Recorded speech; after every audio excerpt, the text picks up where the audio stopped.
Continuamos con la introducción a R. Vamos a ver la siguiente parte. Se podría llamar como la parte intermedia de la introducción.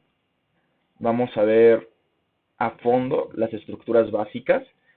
Después vamos a ver gráficos.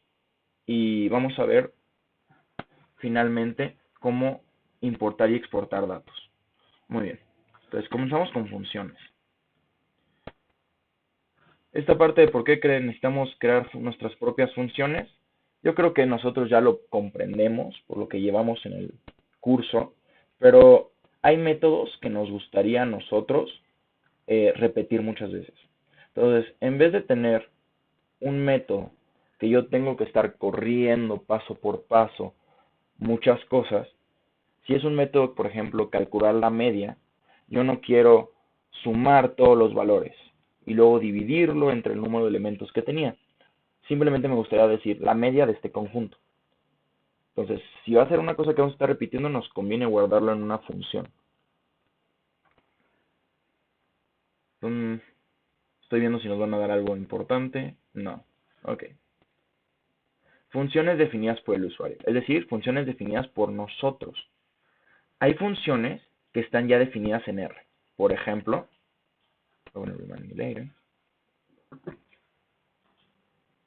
ok. Recordemos que aquí estaban nuestros files. Esa es la carpeta de datos de la clase. Y teníamos un archivo que se llama introducción, donde habíamos escrito algunas cosas de la clase pasada. Entonces aquí vamos a poner clase 2. Muy bien. Recuerden que esto lo estoy subiendo a GitHub. Les voy a poder pasar al final de la clase el link para que lo puedan descargar. Entonces, la clase 2.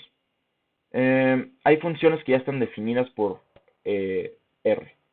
Si nosotros hacemos un vector, vamos a hacer B1, que es el primer vector.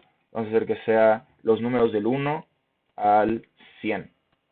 Rápidamente, ¿alguien me puede decir cuál es la suma del 1 al 100?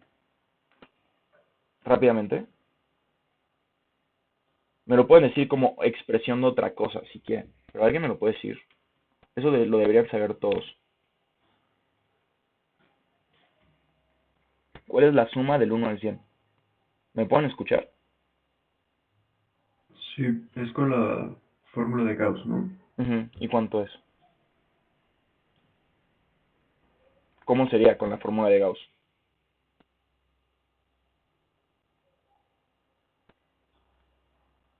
La fórmula de Gauss nos dice que si yo quiero sumar desde un número hasta, digamos, n, o sea, yo quiero hacer la suma de 1 hasta n, entonces esa suma va a ser n multiplicado por n más 1 dividido entre 2. De eso se dio cuenta Gauss cuando era un niño. Entonces, pues nada, vamos a comprobarlo. Cultura general nomás. Sería 100 por 101 dividido entre 2 es 5050. Y si nosotros quisimos hacer con una función ya de R que existe, miren, se llama sum, podemos poner sum de B1 y nos va a dar lo mismo. Muy bien. Entonces, las otro tipo de funciones son las funciones definidas por nosotros. Y veamos cuál va a ser la estructura. Vamos a guardar en una variable, pero en vez de guardar lo que siempre habíamos guardado, que son números, strings o floats, lo que vamos a guardar en este caso es una función. Y para poder hacer eso le vamos a tener que especificar que es una function. Dentro de los paréntesis vamos a poner los argumentos, es decir, qué se necesita para arrancar la función. Y esta notación es muy de Java, muy de JavaScript. Y es diferente a la que usa Python. Es utilizar estas llavecitas. Todo lo que pongamos entre las llavecitas son las operaciones, lo que se va a ejecutar. Y esto que se va a ejecutar depende completamente de los argumentos. Vamos a hacer un ejemplo rápido. Vamos a hacer nuestra propia función. Le vamos a llamar mi primera función. Muy bien, entonces mi primera función va a ser una function. Y lo que va a recibir son un nombre, una edad y un salario. Muy bien. Entonces, mi primera función lo que va a hacer, primerito, es decir, if si la edad es mayor a 18 años, va a imprimir, ya estás viejo. Muy bien. Y si no, else, va a imprimir, estás chavo. Muy bien. Entonces, veamos que estoy utilizando aquí mi primera edad. Y luego, voy a poder ponerlo salario. Lo podría hacer lo mismo. Puedo imprimir print. ¿Y cómo podré imprimir varias cosas dentro de un print si son variables? Pues eso lo vamos a hacer con una función también de R que se llama paste. Paste lo que me va a permitir hacer es, mediante separación, miren, aquí me está diciendo la separación es un espacio. Ahorita vamos a ver qué significa eso. Yo voy a poder poner hola. Lo pongo una coma y voy a poner nombre. Voy a poner una coma. Tienes. Tienes, coma, edad,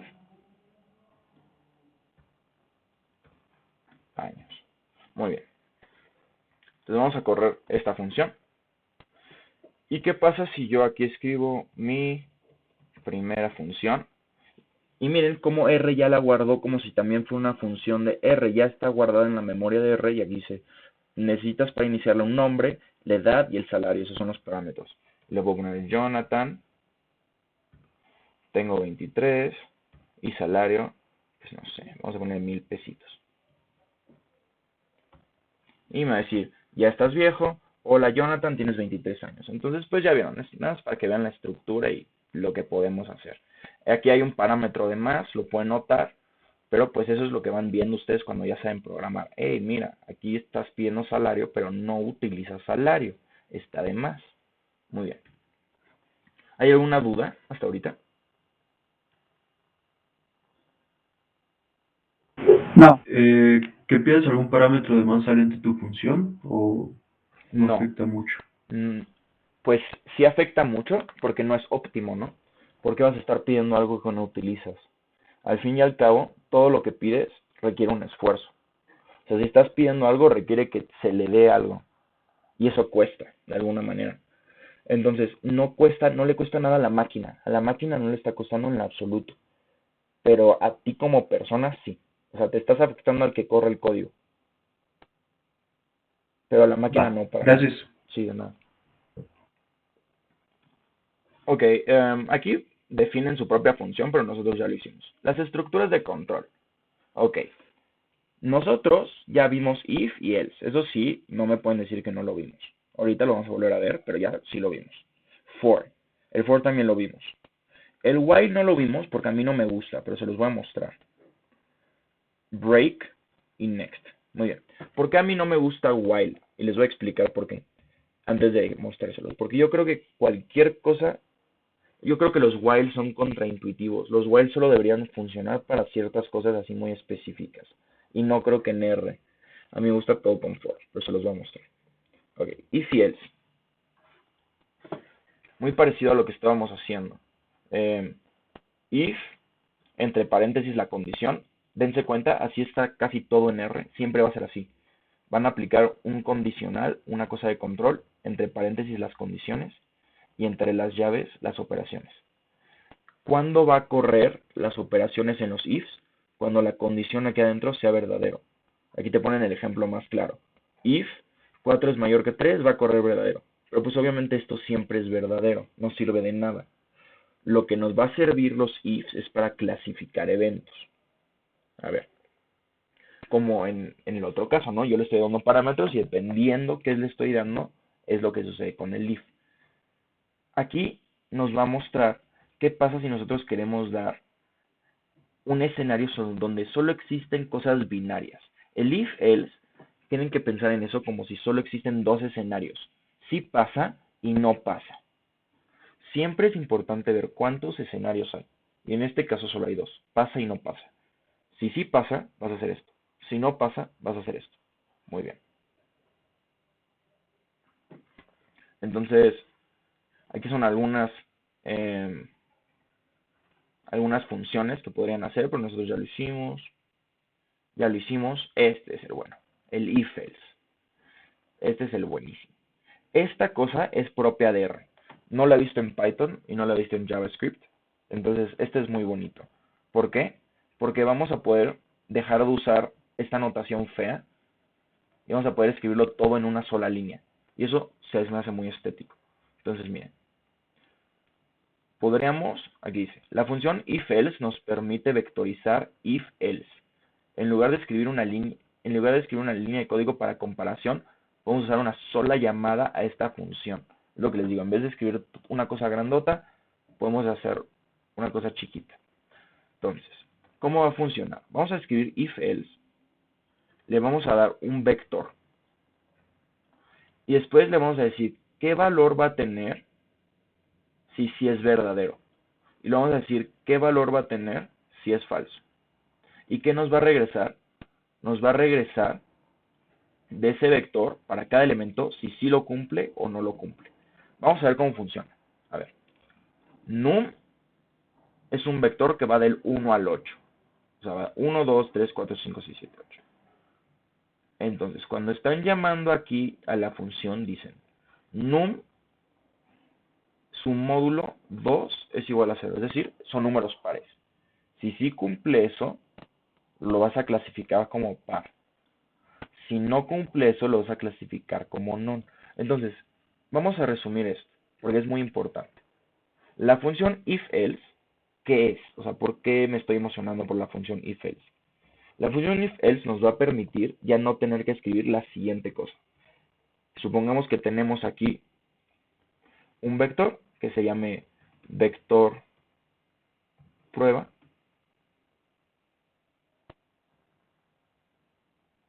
¿Ok? Entonces, que fue un vector prueba y que fuera justamente, digamos,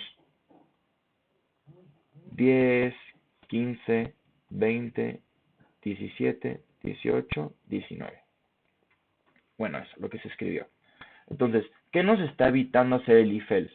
El if-else nos evita tener que escribir un código que haga lo siguiente. For b in vector prueba, es decir, para cada elemento del vector prueba,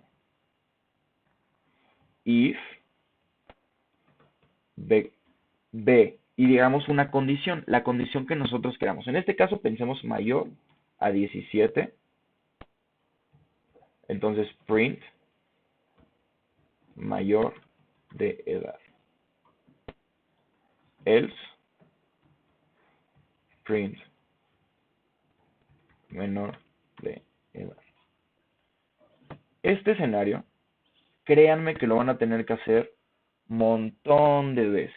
¿Por qué? Porque estamos clasificando algo de manera binaria. ¿Saben cuántos experimentos hacen así? Muchísimos. Muchísimos. La humanidad nos encantan las cosas binarias. Nos encanta. Entonces, siempre van a querer estar clasificando cosas así.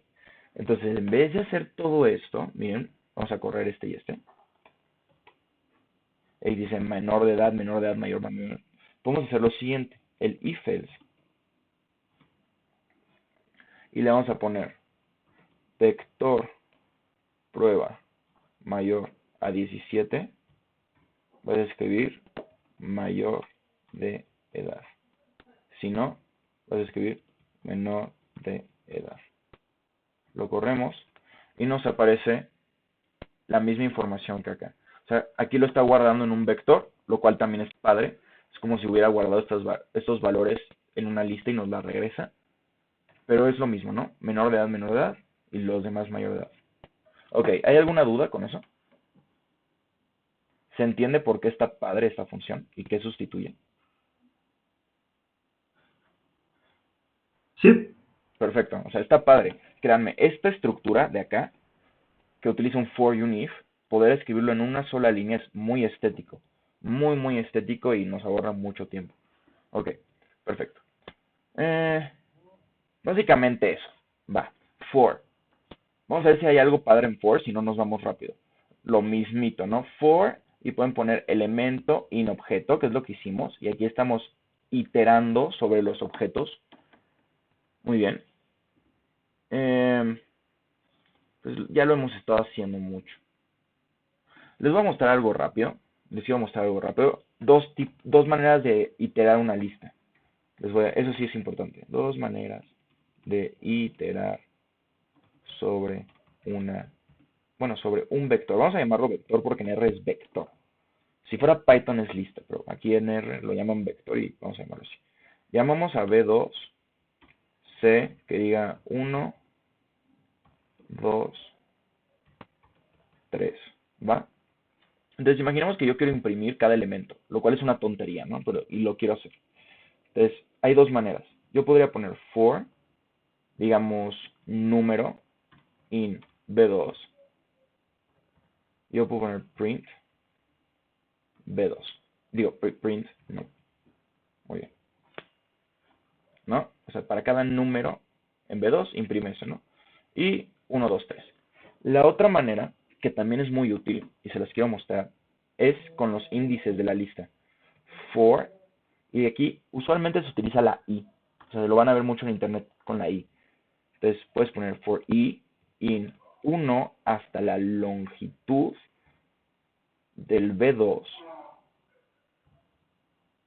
print B2 elemento i. Entonces, esas son las dos maneras y les conviene mucho saberlas. Créanme, tal vez ahorita no tengo a la mente cuál es el momento indicado de utilizar cada una, pero es importante saber cada una, porque a veces estás utilizando los índices y en vez de abrirte otro for, puedes reutilizarlo de esta manera y te acuerdas y bla, bla, bla. Y se utiliza mucho en cosas matemáticas, ¿no? Recuerden que R le gusta mucho pensar en las bases de datos como si fueran matrices. Y las matrices son entradas y jotas, ¿va? Ok, entonces esas son dos maneras de iterar sobre una lista.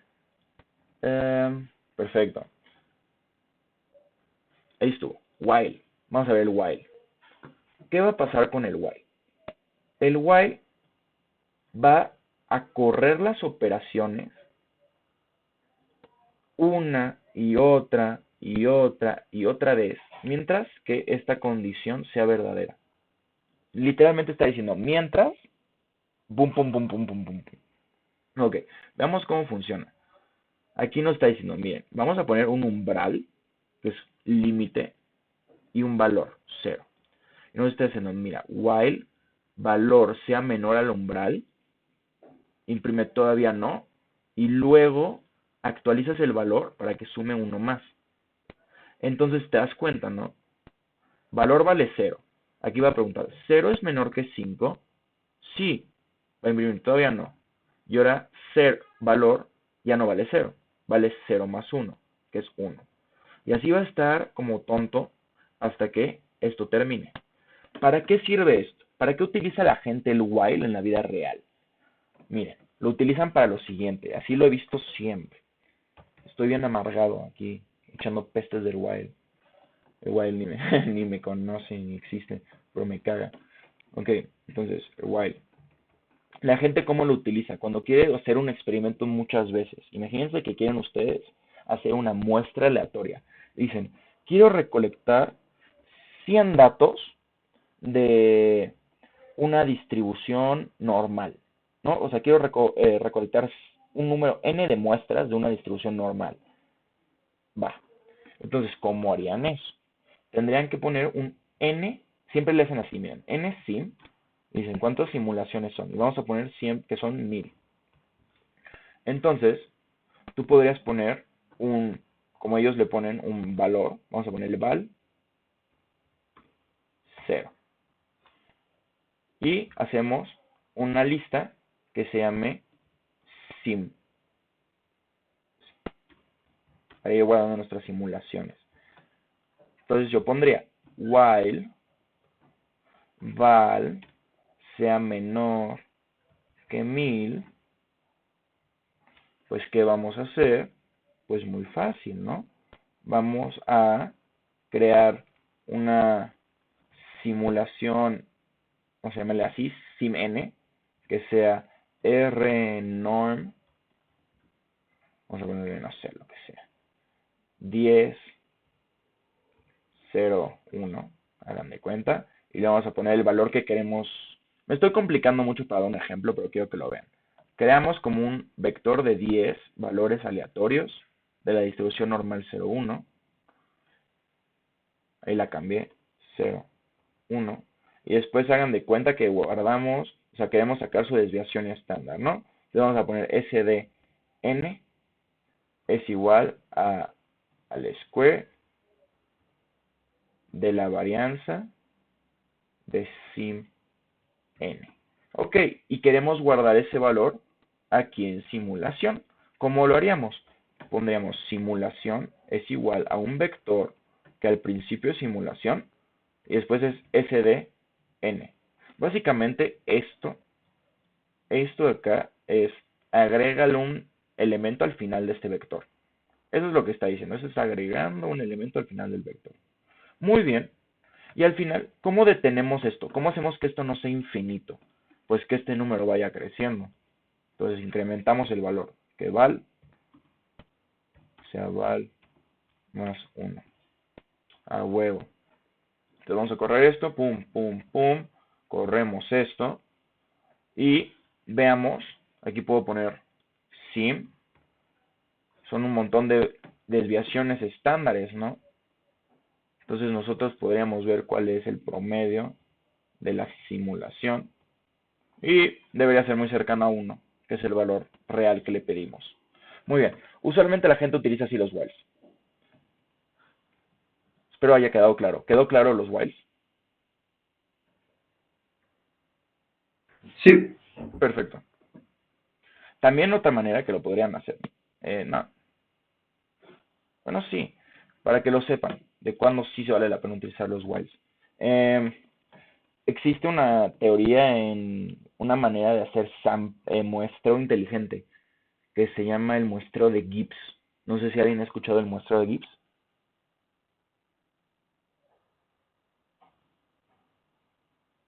Bueno, no importa. no, El muestreo de Gibbs nada más es una manera inteligente de hacer muestreo. ¿Y cómo se hace eso?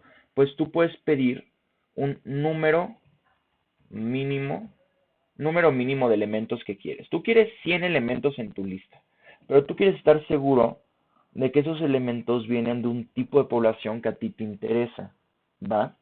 Entonces vamos a decirles,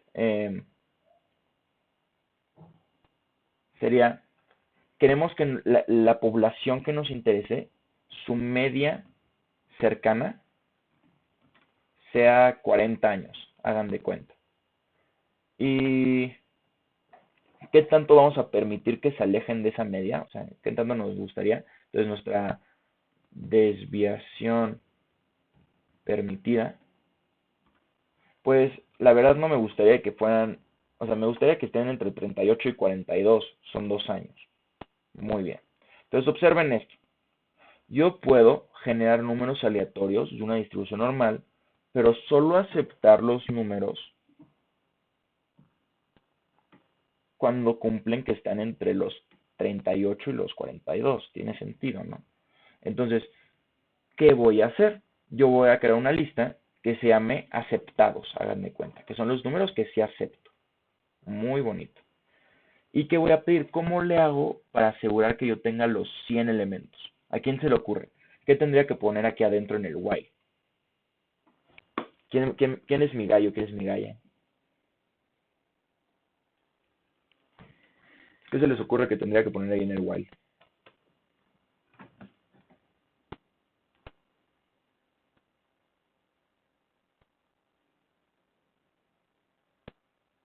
¿Están poniendo atención? ¿Sí me están escuchando? sí, pero no estoy seguro. ¿Qué se te ocurre? ¿Qué es lo que queremos? ¿Cuántos elementos queremos en aceptados?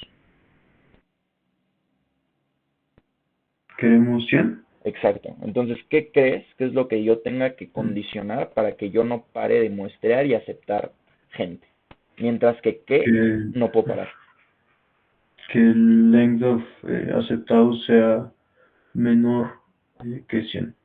Exacto, a huevo, pues sí le sabes. Exacto. Mientras que el length de aceptados sea menor que 100, tú no le paras, carnal? Tú ahí le sigues muestreando. ¿Y qué vas a hacer? Vas a poner un candidato que va a ser un R-norm de una población, haz de cuenta, de una población que puede que no tenga esa media, ¿no? Una población nada más uno, de una población, digamos, y vamos a hacer un contador para que vean qué padre está esto. Vamos a hacer un contador. Y cero. Solo lo vamos a poner si lo acepta. Ok. Entonces, candidato R, no, solo vamos a pedir uno de una población, hagan de cuenta, de una población diferente, que tiene una media de 30 y una desviación estándar de 10, hagan de cuenta. Ahí está. Y solo lo vamos a aceptar si está entre la media menos esto y la media más esto. Entonces, if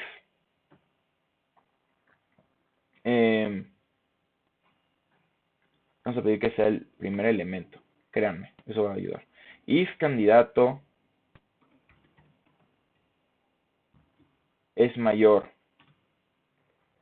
que media cercana menos desviación. ¿Por qué no puedo escribir bien? Desviación permitida. Y aquí como le pongo un AND, según un R es con uno así. Vamos a ver si no va a fallar. Y candidato es menor, ¿no?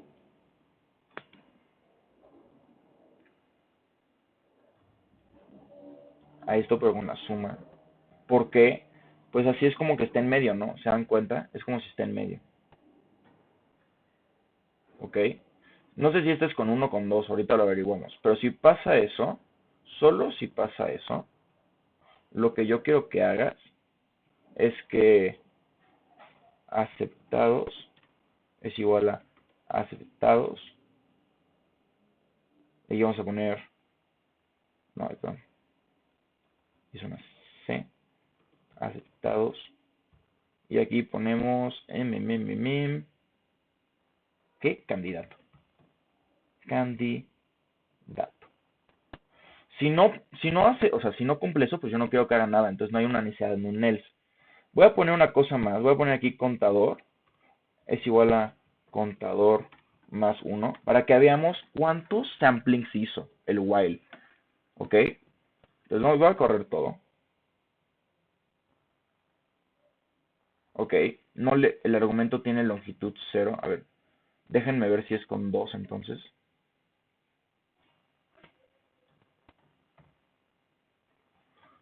Error en if, valor ausente donde true false es necesario. Ok, déjenme ver cómo es candidato. Déjenme ver qué está pasando. Entonces voy a imprimir aquí print candidato. Me dice numeric 0. Voy a quitarle esto y lo voy a volver a correr.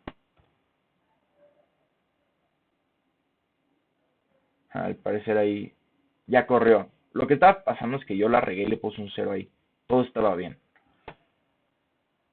Vamos a borrar esto para que sea bonito. Y vamos a correrlo. Ahora sí, una disculpa. Lo único que pasó es que yo aquí le había puesto un 0 por mañas de Python. Pero no iba con nada. Simplemente es así. Una disculpa. Voy a volver a correr todo. Pum, pum, pum. Ahora sí. Muy bien. Entonces nosotros vamos a ver aceptados.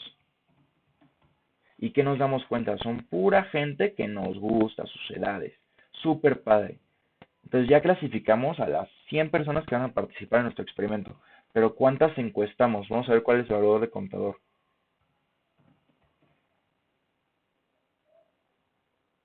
1139. Entonces todos estos experimentos se hicieron y logramos aceptar los 100. Está padre, ¿no?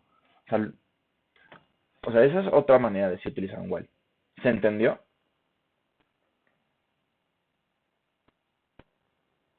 Sí, Perfecto. Muy bien. Break the next. La verdad yo nunca los he utilizado, pero entonces vamos a verlos. Tampoco tienen mucho, entonces supongo que la gente no los usa mucho. ¿Cómo se utiliza? Dice, break y next son palabras reservadas en R.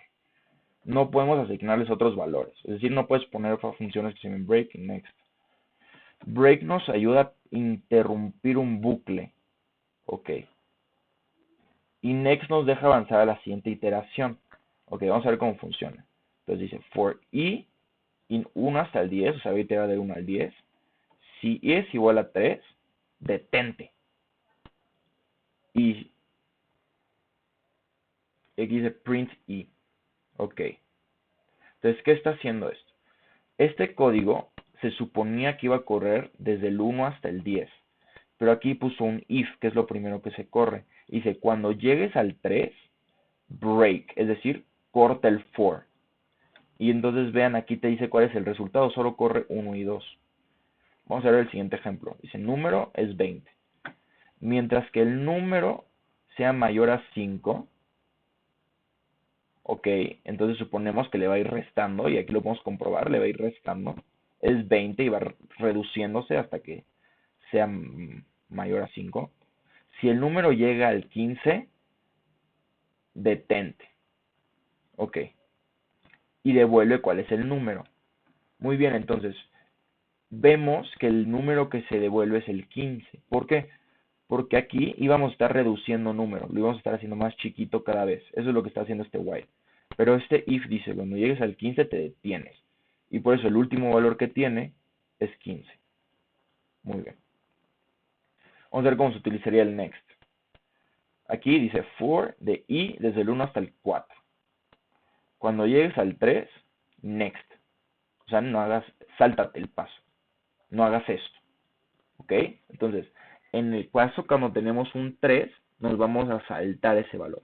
Eso podría servir mucho si estamos clasificando, hagan de cuenta, estados, ¿cuál es el...? Ay, voy a decir una tontería, por favor, perdónenme por la tontería que voy a decir. Disculpen, nada más para no perder tiempo. ¿Cuál es la edad mínima para tomar alcohol? Y que en Chiapas no haya, ¿no? Entonces, podríamos poner, recorre toda la lista, y si la lista es Chiapas, bueno, hagan de cuenta que en 3 estados no hay. Nosotros tenemos una lista con esos 3 estados. Entonces, recorre toda esta lista y le vas poniendo los valores, pero si llegas a Chiapas, te saltas ese paso. Hagan de cuenta, es una tontería, pero así podrían también utilizarlo. Muy bien, son poquitos ejemplos porque realmente nada más son como ayuditas para casos específicos. Va. Y repeat, el último.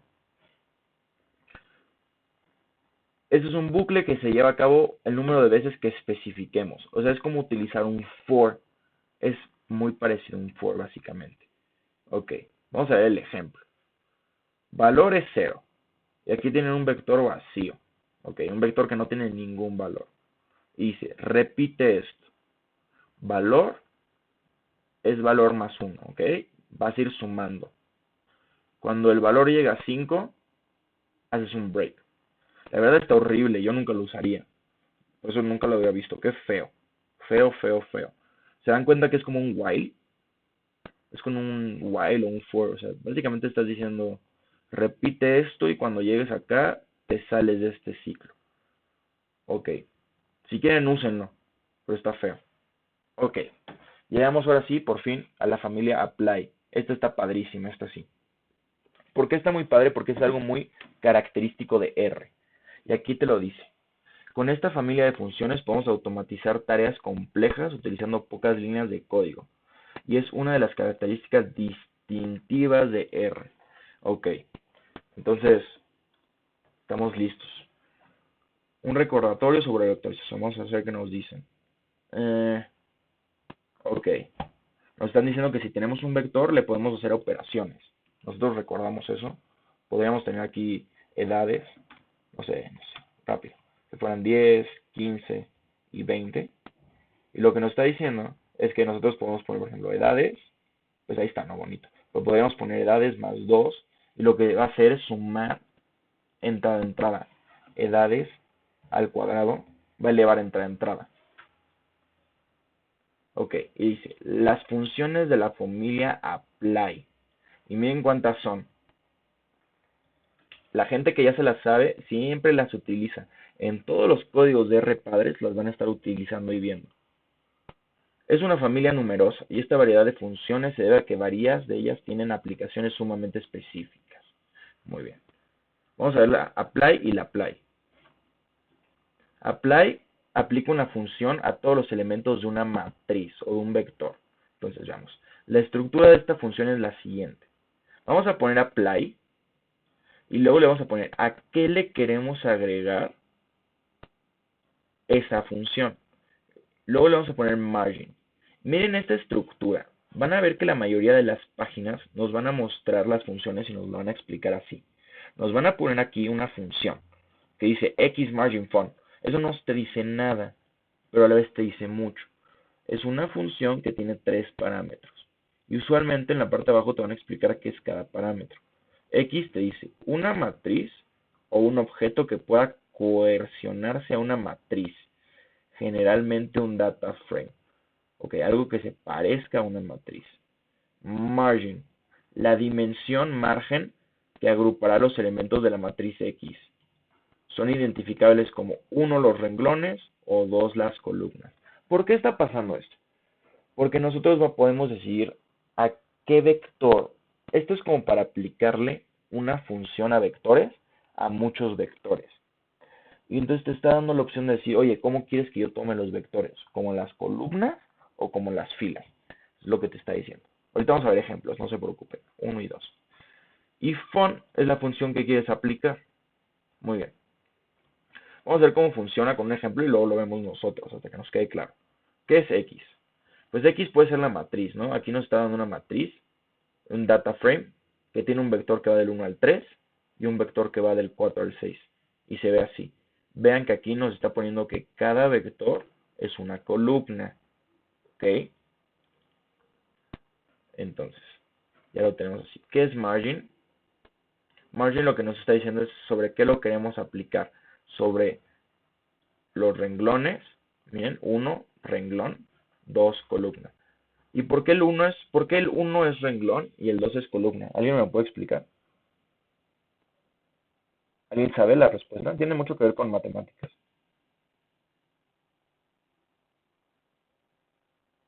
No sé si tiene que ver con cómo expresas las matrices. Bueno, Sí, ajá. sí, Que exactamente. es el primer término es el renglón y el segundo es la columna. Perfecto, sí.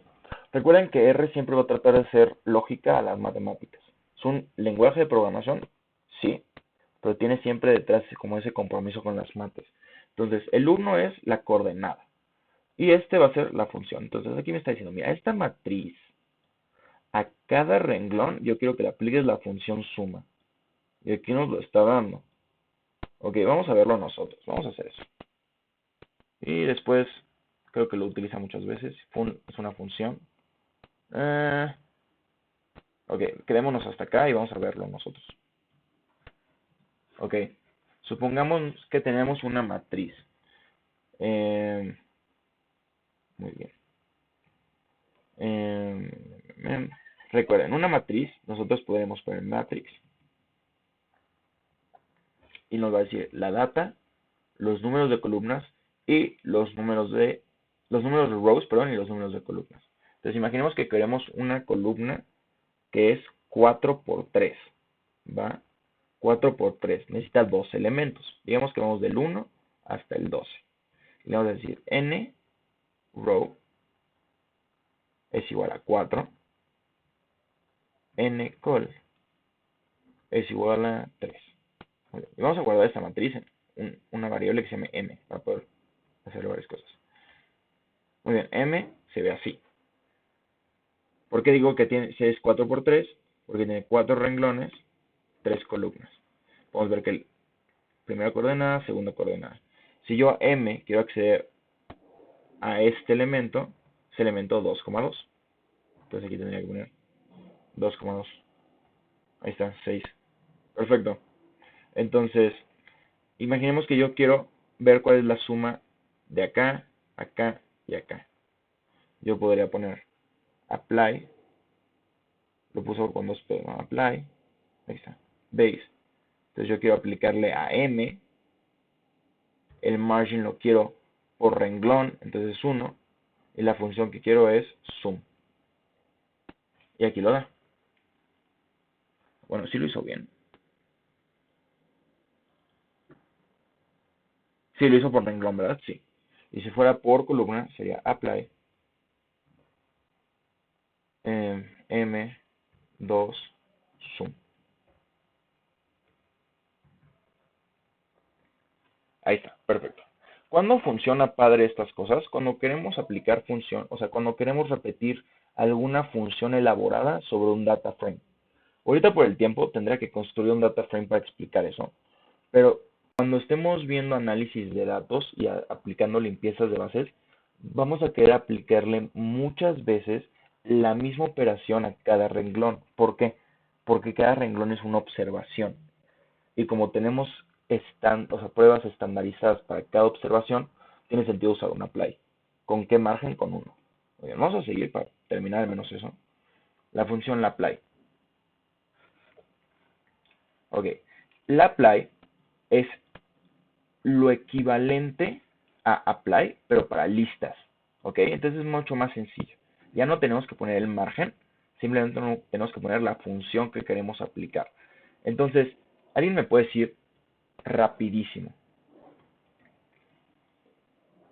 Esto lo hubiera escrito aquí arriba. De hecho, lo voy a escribir para que lo tengan aquí. Apply.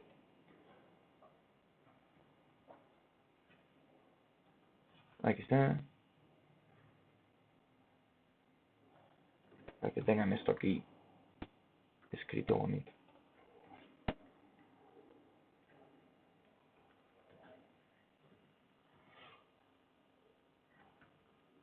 Muy bien.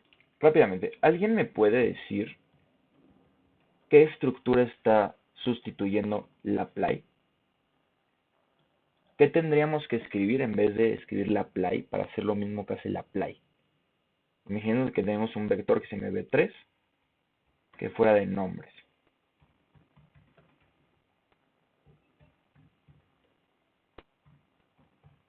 ¿Qué creen? ¿Qué estructura creen que sustituye la apply?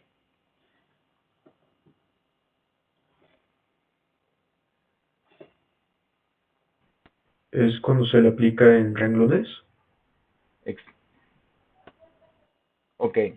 Creo que yo no estoy siendo claro. Imaginemos que queremos imprimir cada uno de estos nombres. ¿Va? ¿Qué estructura crees que sustituye la apply? O sea, un for o con... Sí, perfecto. Exacto. Un for. Estamos sustituyendo un for. En vez de nosotros iterar sobre la lista para realizar una acción, vamos a utilizar una función que se llama la apply. Entonces, en vez de hacer for, digamos, v3, no, name, digamos, in v3, print, paste, sería buenos días. Y luego name. No, creo que harías esto. Buenos días, Jonathan. Buenos días, José. Buenos días, Pedro. Tú podrías tener, por ejemplo, una función que se llama saludar. Y que solo le tendrías que poner un nombre.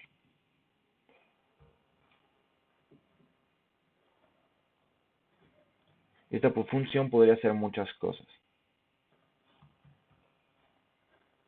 Pues supongamos que hace lo mismo que el otro. Entonces, si tú tienes ya una estructura de qué quieres hacer con cada elemento, tú podrías poner la apply y vamos a poner, bueno, yo quiero que sea sobre la lista v3 y la función sea saludar. Y, ¿por qué se copió?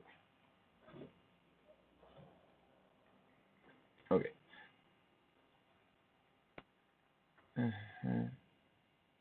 Entiendo por qué me está imprimiendo ahora así. O sea, esto es lo que yo quería que me imprimiera y después me está imprimiendo esto. Déjame ver el ejemplo.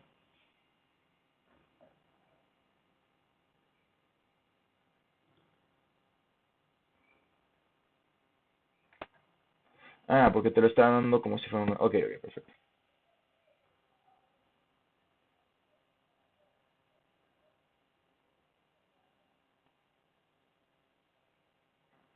Porque me lo está regresando también como si fuera una matriz después.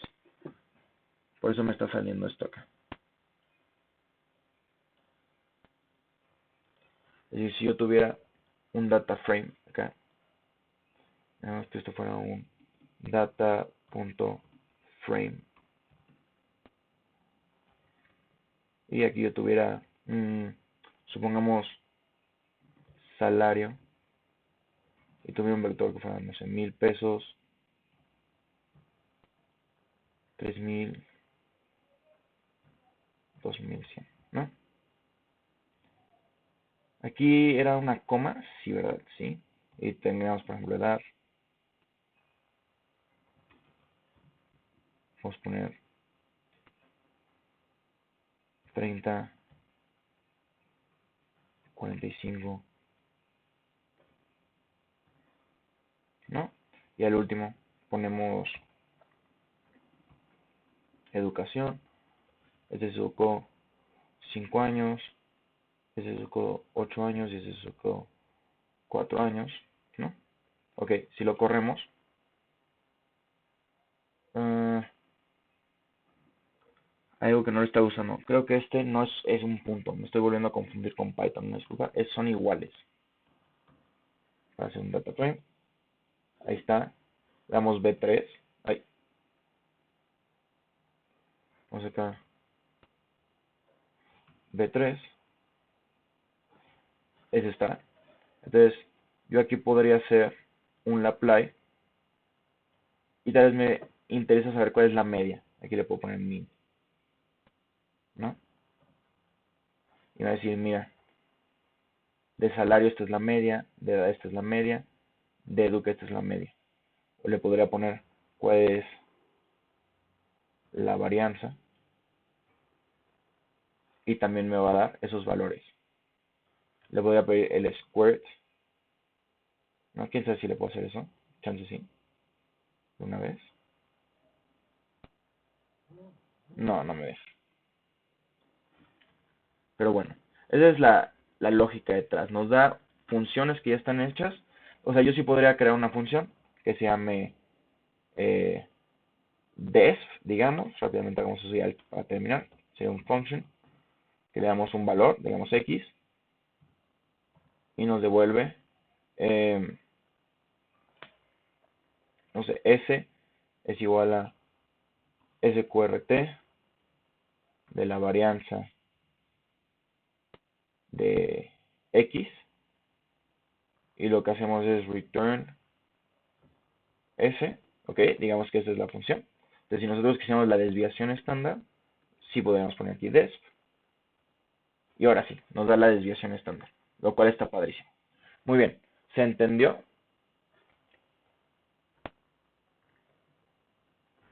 Sí, Sí. Perfecto. Muy bien, entonces, por tiempo y porque siento que sí estamos yendo de que paso a paso con una de estas dos cosas, vamos a dejar importar datos y gráficas, que está padre y es importante para la siguiente clase y pues para verlo bien, porque sí son muchas cosas que podemos ver de importar datos y gráficas. Eh, perfecto. Entonces, cualquier duda que tengan, por favor escríbanme. Les había dejado una tarea. Les dejé una tarea de crear una función que saque la moda de un vector. ¿Alguien lo logró hacer?